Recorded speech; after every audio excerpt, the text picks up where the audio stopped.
Well, we recently did an episode on Storm Area 51, the idea that coming up in September, groups of individuals will basically hop over the fence and run into Area 51 and find out what the government is hiding in there. Undoubtedly, it's all kinds of aliens, and the reason we're coming back to this story is because the Defense Department has released an extremely sophisticated simulation of what is likely to happen in the case that people should try to storm Area 51 by foot. So let's just see how that plays out on the simulation.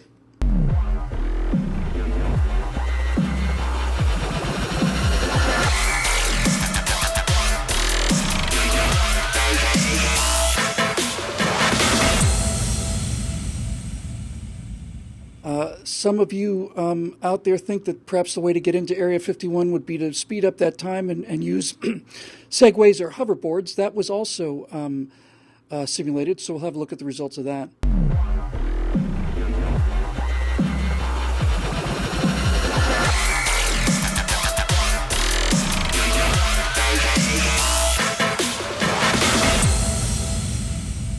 And finally, I know what most of you who are part of the Storm Area 151 movement are thinking.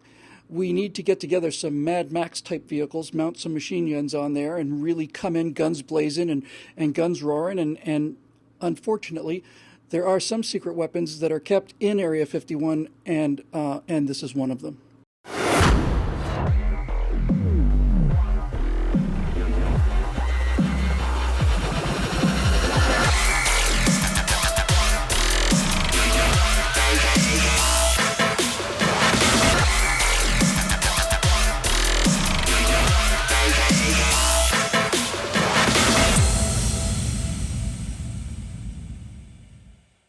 Okay, Steve, I'm just kidding. It wasn't the Department of Defense. It was, however, a first-person shooter, particularly a realistic first-person shooter called Arma.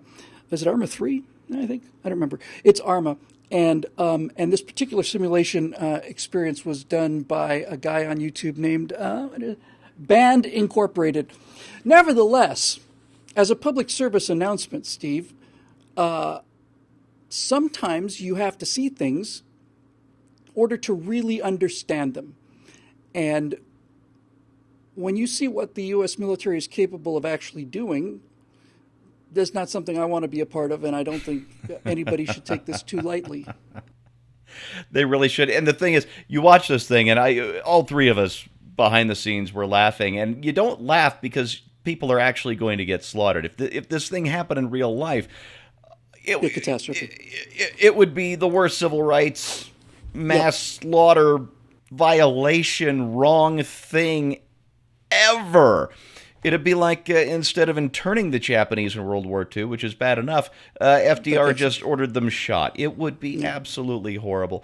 And the beauty of a simulation like this, or we're taking a game and simulating like this, is you get to experience the catharsis in a way that makes you laugh rather than a way that fills you with tears and shame for your country. So that as far as I'm concerned, that's a net benefit. What it reminds me of most in sort of a over the top tragic comedic way is the scene in the movie where the terrorists or the criminals finally come in contact with actual soldiers. They're not terrorizing civilians anymore. They're not just shooting people at random. They're not beating people up who can't defend themselves. You're talking about thugs, essentially a gang of thugs going up against well-trained soldiers, and the result is the same every time, and it's a lot of dead thugs, and I think we can be thankful for that. You know, Scotty, first of all, I agree with Steve. As we discussed in that earlier episode, I'm 100% convinced that somebody be stupid enough to try this. There are any number of non-lethal defenses that are available that would never get to this point. But the reason I actually think this is honest to God important is because in a world where young people espeschally's only experience comes at them through the virtual world, on some level, there's a believability to this that is lacking by telling them you won't be able to get into the compound because they will continue to use non-lethal force to such an extent that if it keeps coming, then they'll use lethal force. And when you actually show people what that lethal force consists of, in the bottom of my heart, I genuinely think that something like this could actually affect someone's decision to go out there and do something this stupid. I hope so. I hope it affects them in a negative way. In other words, that they don't go.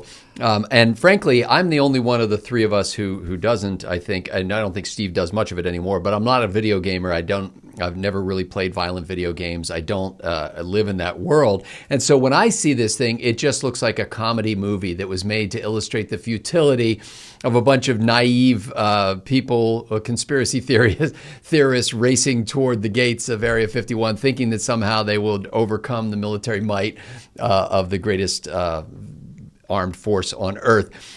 It did do an interesting thing, though. As I looked at that, I thought, these are the same people on both sides of the fence. They're basically young Americans, okay? And on one side, you've got the incredible discipline and preparation of people who have spent months and then years preparing to be able to do the right thing in the most difficult life or death situations in the world. And on the other side, you just have people who think that war would be like a video game, which it is not. And the fact they think that it's all about running and shooting and moving and all that kind of stuff, when anybody who's actually ever been in war knows that you spend an incredible, interminable period of time doing nothing at all. You stuck in a hole somewhere, hunkered down behind a line somewhere, in darkness and stench and immobility. And then every once in a while there's a burst of activity, and then you go back to the darkness and stench and immobility.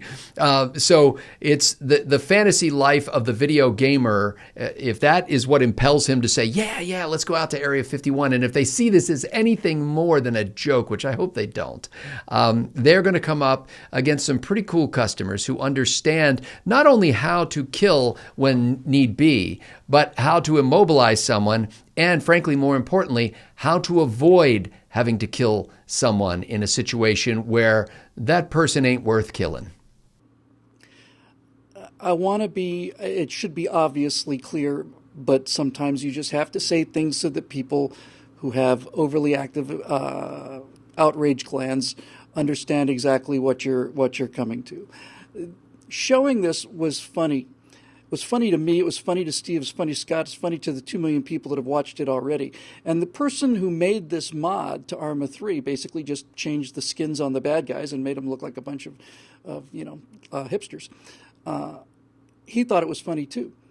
And the reason they thought it was funny, and the reason I think it's funny, and Steve and Scott think it's funny, and if you're one of those people that is actually thinking about maybe going, the reason you may not think it's funny is because ultimately what this video shows is there are serious people in the world and there are silly people in the world.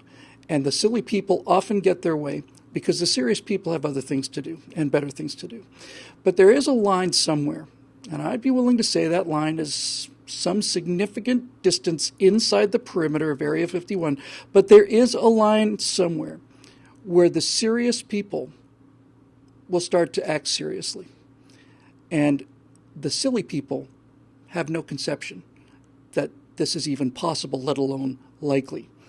I think if you're one of those people who seriously, honestly thinks you can walk into a military base and just by the force of your chanting overcome the guards at this installation the way you've overcome the deans at your university and overcame your parents and overcame all the other people that basically got out of your way when you had a temper tantrum. I think something like this is necessary to show you that there are lines that cannot be crossed, and you don't want to mess with serious people. You really don't. We're happy to tolerate all of this nonsense. The whole idea, the discussion of it, the freedom to go, the freedom to be part of it, it's all part of America. You have a freedom to go and have rallies, you have the freedom to organize this thing, you have a freedom to do all those things, but you do not have the freedom to step over that perimeter line. And if you do, and you continue to resist the authority that is saying, no, you cannot come in here, the consequences will never be this bad because it won't take anything. It'll take a round fired over somebody's head. But you will realize the fundamental truth that there are serious people left in the world. And serious people do not get pushed beyond certain boundaries, and Area 51 is one of those boundaries, so it's probably not a very good idea. That'll do it for this edition of Right Angle, brought to you by the paying members at BillWhittle.com. If you like this kind of content, you can join the small number of people who make this available to be seen by literally hundreds of others, in this case, hundreds of thousands of others, for the previous version. But nevertheless, thanks to those people who have the vision and the generosity to keep these messages coming. And I'm serious about this being a PSA. I'm not joking. It's a very, very, very bad idea. And you really shouldn't hop over that fence. I wouldn't do it if I were you. That'll do it. We'll see you next week on Right Angle.